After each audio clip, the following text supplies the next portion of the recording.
Hey guys! So this video is a little bit scary for me. A couple nights ago I went out to dinner with someone I met here in Siem Reap, and they had just added me on Facebook a couple days before and noticed, some of my postings and my videos.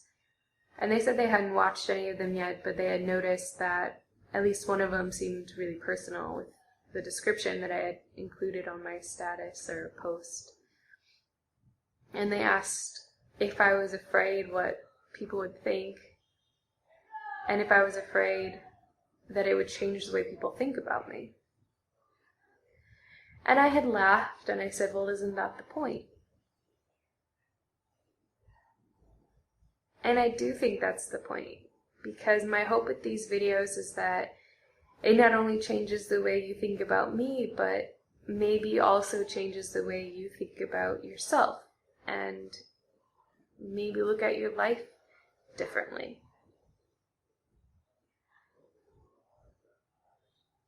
Maybe you've already picked up on this from what I've said in my other videos. Maybe you haven't, but the thing I want to share today is something I've always been a little bit afraid of, well, not even a little bit. I'm quite afraid of telling people about, or at least a lot of people that especially if I don't know if I don't know if they're going to accept this or if they're into this at all. But I am very intuitive. I would consider myself an empath, meaning that I read people really well. I pick up on others' emotions, their feelings, their, energy, if you want to call it that. I can understand their motives, their intentions before they actually say it, or if they ever do, or if they never do. I just pick up on that stuff very easily, and a lot of times with emotions, I take them on very easily. And that has served me really well in a lot of ways. It's helped me help other people, and it's helped me navigate certain situations. But in other times, it's been hard to deal with, especially when I'm in large groups, which is why oftentimes I can be more reserved, because it can be almost overwhelming to have that much information and, emotions and things coming, and, me having to deal with them and take them in and kind of still function within that. It can be tiring at times. In terms of intuition, I'm sure all of you have experienced, that gut feeling before. And for me, I experienced that in a lot of ways. I find a lot of guidance through my intuition, through different messages that I receive, sometimes in meditation with visions that then either answer some kind of question for me or inform my writing in some way. Usually ends up in my poetry. Sometimes when I'm writing poetry, it feels like someone is writing through me and it's not me. I'm often led to places that I need to go in order to find something or meet a certain person.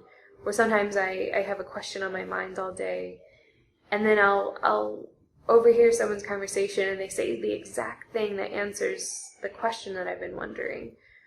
Or all of a sudden I'll have a song pop in my head that I haven't heard in years, but the lyrics of it send a message that answers exactly the question or, the situation that I'm dealing with.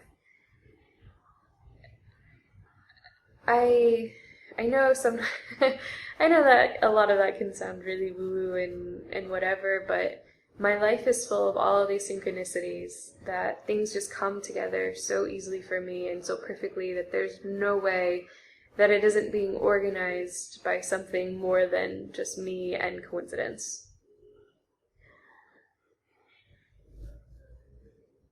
I was always afraid of, showing this side of myself, because I know it sounds really woo-woo, or it can, And I don't want people to think that I'm just this crazy New Age hippie.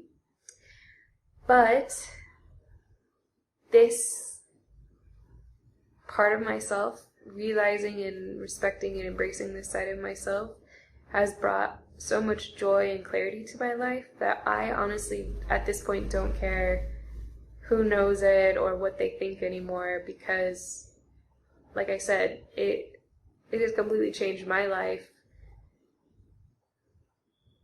And I'm, yeah, I'm okay with that, really, honestly.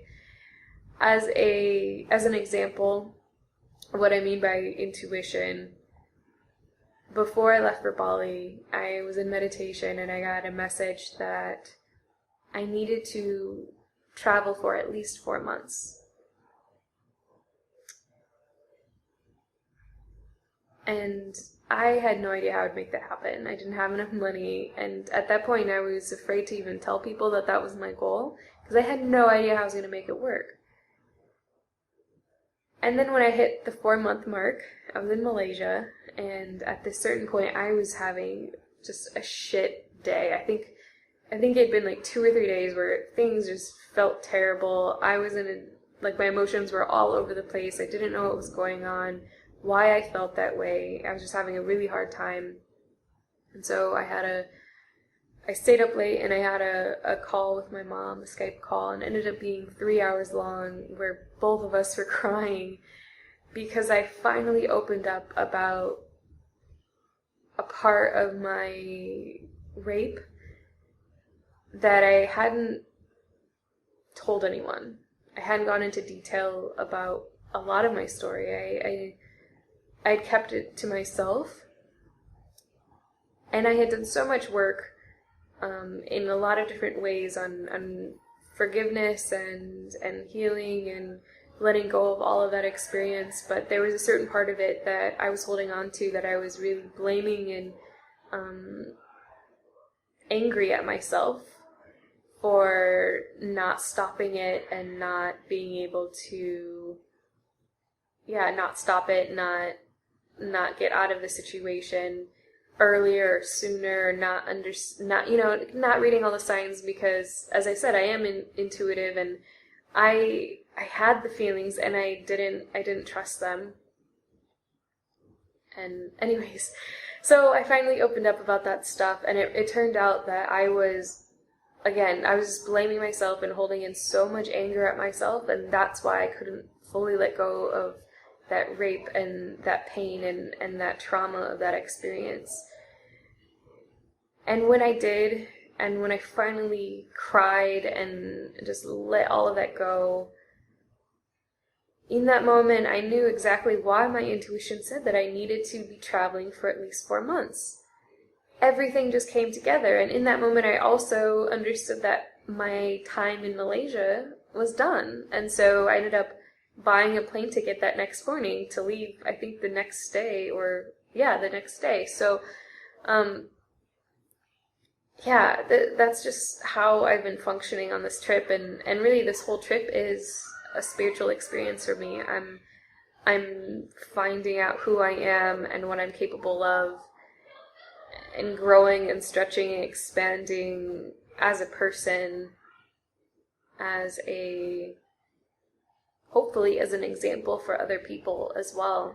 I've come to realize that one of my greatest strengths is the gift of transformation. So for myself, a little over 2 years ago, I was a couple days out from putting my plan into action of killing myself. And now I'm talking to you from Cambodia on this crazy, amazing adventure of doing all this work to change and be better. And then also, this gift of transformation is to hopefully help others. It's being able to help facilitate this change and transformation in other people's lives. And I do that through my work as a healer in giving EFT sessions and coaching, and through my writing and energy work, and just helping people through sharing my experiences or the teachings and practices that I've brought into my own life, or that I have, read and researched and consumed and, just learned about and just absorbed over the last couple years. And a big part of what I hope to do moving forward is, of course, again, growing and changing and becoming better as a person, but also to serve others through everything that I'm bringing in and through I'm learning, and hopefully even these videos. So now that I have been very, very honest about everything that I believe in, and how I function in this world, I hope you guys keep watching and, maybe learn something. And if it is too weird, that's totally okay. I've really just come to a place where I realize everyone is on their own journey. Everyone is on, their own life path to learn the certain lessons that they came to learn. And maybe it's not the ones that I'm sharing right now, and that's totally okay. But, I guess if you can relate or respect or support, who I am and what I'm doing, I would totally appreciate you, letting me know, or maybe just letting this sink in for your own, own benefit maybe. With that, I'm going to close because this video went much longer than I was expecting. I hope you all are well and have the most beautiful, beautiful day, night, whatever time you're watching this. I will see you guys tomorrow. Bye.